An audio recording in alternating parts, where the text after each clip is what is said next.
صاحب علم آ رہا ہو تو لوگ اس کو دیکھ کر کہہ دیں کہ واقعی اس کا علم اتنا زیادہ ہے، اس لیے کہ اس علم میں سب سے زیادہ جس چیز کی جھلک نظر آئے گی وہ اس کا اخلاق ہوگا، وہ اس کا تدبر ہوگا، وہ اس کی فروتنی ہوگی، وہ اس کا نرم رویہ ہوگا، وہ اس کا بلند اخلاق ہوگا، وہ اس کا لوگوں کے ساتھ سلوک ہوگا، لوگوں کے ساتھ نشست و برخاست ہوگی۔ اور یہی عاقل ہونے کی سب سے بڑی دلیل ہے کہ جو عاقل ہوتا ہے وہ ہمیشہ اللہ تعالیٰ کے سامنے شکر گزار رہتا ہے، اللہ تعالیٰ کے سامنے خاکسار رہتا ہے۔ اور ہم نے جب اپنے معصومین کی حیات طیبہ کو غور سے دیکھا اور پڑھا اور فکر کیا تو ہر معصوم اپنے اپنے مقام پر ان تمام صفات سے لیس ہے، اور اسی لیے ہمیں حکم یہ ہے کہ ہم اپنی عقل کو سیقل کریں تو معصومین کے فرامین کے سائے میں سیقل کریں۔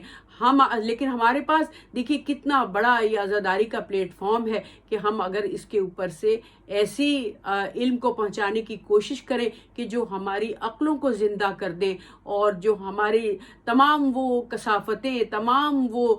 منکرات جو کہ ہمارے اندر موجود ہیں وہ خود بخود دور ہو جائیں گی اگر ہم اپنی عقل کو ایمان کے سائے میں، عمل کے سائے میں، علم کے سائے میں اور ہم زہد و تقوی کے سائے میں اگر ہم اپنی عقل کو بروئے کار لائیں گے تو ہم معصومین کے سچے پیروکار ہو جائیں گے۔ تو لہٰذا آپ یہ یاد رکھیں ہمیشہ بات کہ اگر آپ ایک بھی کوئی کسی مولا کا قول پڑھتی ہیں اور اس کو صحیح معنوں میں سمجھنے کی کوشش کرتی ہیں اور اس کے اوپر سمجھ کر پھر اگر اپنے اعضاء اور جوارے پر اس کو بکھیر لیتی ہیں تو مولا کا یہ وعدہ ہے کہ اس انسان کا ہر عمل جو ہے وہ ایک عمل کو 10 گنا کے طور پر بڑھا دیا جائے گا، کیونکہ اللہ تعالیٰ نے انسان کو صاحب عقل بنایا اور اس عقل کی وجہ سے وہ اشرف المخلوقات ہے۔ باقی تمام دیکھیں اللہ تعالیٰ نے انسان کو شہوت بھی دی، عقل بھی دی۔ اللہ تعالیٰ نے چوپایوں کو، جانوروں کو شہوت دی، عقل نہیں دی۔ اللہ تعالیٰ نے تمام یعنی جو ملائکہ مقربین ہیں ان کو عقل دی، شہوت نہیں دی۔ تو ارشاد ہوتا ہے، معصومین ارشاد فرماتے ہیں کہ جو انسان عقل کو بڑھا لے اور شہوت کو ختم کر دے وہ فرشتوں سے زیادہ بلند ہے، لیکن اگر کوئی انسان شہوت کو بڑھا لے اور عقل کو زیر کر دے تو وہ چوپایوں سے بھی زیادہ پست ہے۔ اور جیسا کہ قرآن مجید میں ارشاد فرمایا کہ کالا نام بل ہم ازل۔ اور اسی طرح اگر کوئی انسان جو ہے وہ اپنی عقل کو سب سے زیادہ مضبوط کر دے تو وہ فرشتوں سے زیادہ قابل احترام ہے۔ تو لہٰذا کیونکہ اللہ تعالیٰ نے شہوت بھی دی اور عقل بھی دی، لیکن اس کو ساتھ ساتھ کنٹرول کرنے کے لیے جو اور قوت دی، وہ سب سے بڑی قوت وہ قوت ارادی ہے۔ اور قوت ارادی کو اگر عقل کا پابند بنا لیا جائے تو انسان فرشتوں سے بھی بلند ہو سکتا ہے، اس لیے کہ فرشتے اجباری معصوم ہے، انسان اختیاری معصوم ہے۔ فرشتوں کو اللہ تعالیٰ نے وہ قوت ہی نہیں دی کہ جس کی وجہ سے وہ گناہ کر سکیں، وہ شہوت کر سکیں، اس لیے وہ اجباری ہیں، مجبور ہیں معصوم ہونے پر۔ لیکن انسان کو کیونکہ اختیاری معصوم بنایا، ان کو شہوتیں بھی ہر طرح کی دی جو کہ پورے اعضاء پر بکھیر دی، لیکن اس کے باوجود اللہ تعالیٰ نے اس کو عقل جیسی قیمتی سنہری دولت دی ہے۔ تو اگر وہ عقل کو زیادہ مضبوط کر لے گا تو وہ شہوتیں خود بخود زیر ہو جائیں گی، خود بخود ختم ہو جائیں گی، کیونکہ اللہ تعالیٰ نے انسان کو جب پیدا کیا تھا تو جب حضرت آدم کے پتلے کو بنایا تھا تو وہ پتلا جو تھا وہ خالص بالخیر ایک مادہ تھا، لیکن اللہ تعالیٰ نے جب اپنی روح ونفخت فیہ من الروح اس کے اندر پھونکا تھا تو اپنی روح پھونکنے کے ساتھ ساتھ عقل کی تمام خصوصیات اس کے اندر داخل کر دی تھی۔ تو جب وہ صاحب عقل انسان بن گیا تو اب وہ فرشتوں سے بھی زیادہ قابل احترام اور فرشتوں سے زیادہ قابل منزلت ہو گیا اس وقت کہ جب وہ اپنی ان تمام خصوصیات کی حفاظت کرتا ہے اور ان کو بلند درجے پر لے کر جاتا ہے۔ تو اسی لیے آپ یہ دیکھیں کہ اللہ تعالیٰ کے فرشتے نبی و مرسل کا کتنا احترام کرتے ہیں، کتنا بغیر اجازت کے ان کے پاس داخل نہیں ہوتے ہیں۔ اللہ تعالیٰ ان پر درود و سلام بھیجتا ہے اپنے فرشتوں کے ذریعے کہ وہ جائیں، تو وہ اتنے صاحب منزلت کیوں ہیں؟ اپنی اس عقل و دانش کی وجہ سے، اپنے اس تدبر اور تفکر کی وجہ سے، اپنی ان تمام بلند درجہ صفات کی وجہ سے کہ جو ان کو فرشتوں سے بھی بلند کرتی ہیں. اتنا قابل احترام اللہ نے ان کو مخلوق بنایا ہے. تو اور اسی لیے دین اسلام کو بھی دین حکمت کہا، دین عقل کہا. اس کو ان تمام صفات سے، ان تمام اصولوں سے مزین کر کے بھیج دیا کہ ان کے ہر اصول، جو اس کا ہر اصول جو ہے وہ انسان کی عقل کو کامل کرتا ہے. اسلام دین معاشرت بھی ہے، اسلام دین حکمت بھی ہے، اسلام دین محبت بھی ہے، اسلام دین سماجیت بھی ہے. ہر قسم کے مسائل کا حل اسلام میں موجود ہے، لیکن اس کو سمجھنے کے لیے صرف ایک ذریعہ ہے، اور وہ ذریعہ ہے عقل کا ذریعہ. کہ انسان اس عقل کو بروئے کار لاتے ہوئے اسلام کے اصولوں میں ڈوب جائے، ڈوب کر اس کے فلسفے پر غور کرے، سوچے کہ آخر اللہ نے یہ حکم کیوں دیا. سوچ اور فکر انسان کی سب سے بڑی اساس ہے، اور جو سوچ اور فکر نہیں رکھتا وہ جانوروں سے بھی بدترین ہے. تو سوچ اور فکر کو درست کرنے کی، اس کی سمت کو صحیح کرنے کی جو اصل کنجی ہے وہ عقل ہے. اور عقل کو اگر انسان غلط راستے پر ڈال دے تو وہی عقل جو ہے وہ جہالت میں تبدیل ہو جاتی ہے. کہ اللہ تعالیٰ نے اپنے حضرت آدم کو جو عقل دی ہے اس نے ان کو فرشتوں سے بھی بلند کر دیا. اب شیطان کے جو اتنا عبادت گزار تھا، اتنا عبادت کرتا تھا کہ 2 رکعت نماز اس نے 10,000 سال میں ادا کی تھی، اور وہ اپنے آپ کو، حالانکہ وہ جن تھا، فرشتہ نہیں تھا، لیکن اس کے باوجود وہ اتنا عابد و زاہد تھا. اور جب اللہ نے اس کو یہ حکم دیا کہ آدم کو سجدہ کرو، تو اس وقت وہ جو تھا وہ تکبر میں آ گیا، اور اس نے عقل کے دامن کو چھوڑ دیا، اور وہ جہالت کی اندھیروں میں ڈوب گیا. اور اس نے یہ کہا کہ میں اس کو سجدہ کیوں کروں جبکہ میں آگ سے بنا ہوں اور یہ مٹی سے بنا ہے. حالانکہ وہ یہ بھول گیا کہ مٹی میں جو جوہر موجود ہے وہ آگ میں جوہر موجود نہیں ہے. تو لہٰذا اللہ تعالیٰ نے اس کو راندہ درگاہ کر دیا. تو لہٰذا انسان کے لیے بھی یہ ہے، وہ اس وقت تک معزز اور محترم اور مکرم ہے جب تک کہ وہ اللہ کے دے ہوئے اس جوہر کا استعمال نہ کرے، عقل کا استعمال نہ کرے، اور اس عقل کا بھی مثبت استعمال ہو، پازیٹیو استعمال ہو. اگر اس عقل کا غلط طریقے سے استعمال ہوگا تو وہ عقل نہیں ہوگی، وہ جہالت ہوگی. بظاہر آپ کو عقل نظر آئے گی. اب جن لوگوں نے عقل کو بروئے کار لاتے ہوئے طرح طرح کی ایجادات کی ہیں جس سے انسانیت کو فائدہ ہو رہا ہے، وہ عقل کا صحیح استعمال ہے. لیکن جن لوگوں نے اپنے عقل کو اور اپنے علم کو ایسی راہ پر لگا دیا ہے کہ جو انسانوں کی تباہی کا باعث ہے، جس کی وجہ سے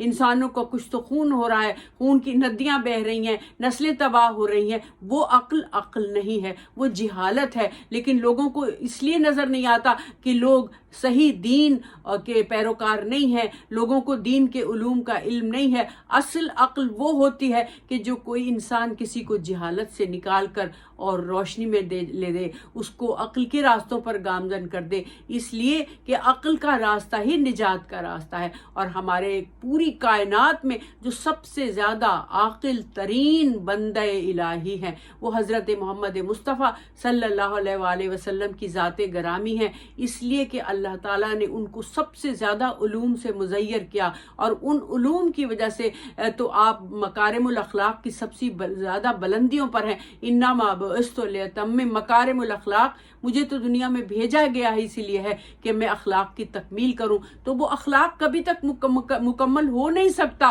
جب تک کہ انسان عقل کے صحیح راستے پر گامزن نہ ہو، جب تک انسان اس عقل کے سائے میں علم حاصل نہ کرے، جب تک انسان اس عقل کے سائے میں زہد حاصل نہ کرے، جب تک زہد فی سبیل اللہ کے ساتھ ساتھ اس کے اندر نرمی اور مروت نہ ہو، اس کے اندر رحم دلی نہ ہو، اس کے اندر عفو درگزر نہ ہو، اس کے اندر خوش اخلاقی نہ ہو، اس کے اندر دھیما پن نہ ہو، جب تک کہ اس کے اندر لوگوں کے سامنے عز و انکساری ظاہر کرنے کی صفت نہ ہو، اس وقت تک وہ انسان صاحب عقل کہلانے کا مستحق نہیں ہے. تو لہٰذا سب سے شجاع اور بہادر ترین انسان ہی وہی ہے کہ جو اپنے عقل کی حفاظت کرتا ہے. اس لیے کہ دیکھیں کہ ایک شخص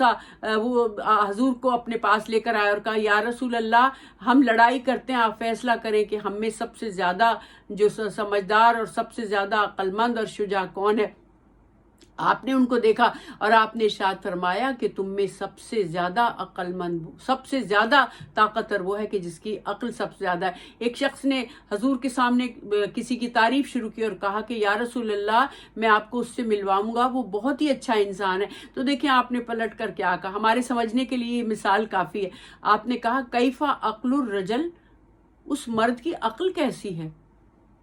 تو وہ آدمی حیران رہ گیا، اس نے کہا کہ مولا اس کے اچھے ہونے سے اس بات کا کیا تعلق ہے؟ تو آپ نے ارشاد فرمایا کہ نہیں، اس انسان جو اچھا انسان ہوتا ہے اس کی سب سے پہلے عقل کو پرکھنا چاہیے کہ اس کی عقل کیسی ہے، اور اس عقل کو پرکھنے کے لیے سب سے پہلی چیز جو اس کے اندر آپ کو دیکھنی پڑے گی وہ رواداری ہے، وہ اس کے اندر شکر گزاری ہے، عز و انکساری ہے، مروت ہے، دوسروں کے ساتھ اس کا حسن سلوک ہے۔ پہلے یہ بتاؤ کہ وہ اپنے پڑوسیوں کے ساتھ کیسا سلوک رکھتا ہے، پہلے یہ بتاؤ کہ وہ اپنے ملازموں کے ساتھ کتنا مہربان ہے، پہلے یہ بتاؤ کہ وہ لوگوں کی امانتوں کی کتنی حفاظت کرتا ہے، پہلے یہ بتاؤ کہ اس کی بات میں کتنا سچ شامل ہوتا ہے۔ آپ نے ایک لمبی تفصیل جو تھی وہ بتائی اس شخص کو اور کہا کہ پہلے ان تمام چیزوں کے بارے میں تم اچھی طرح جانچ پڑتال کرو، پھر اس کو تم عاقل قرار دو، پھر تم اس کو اچھا انسان قرار دو، کیونکہ اسلام یہی کہتا ہے کہ صرف نماز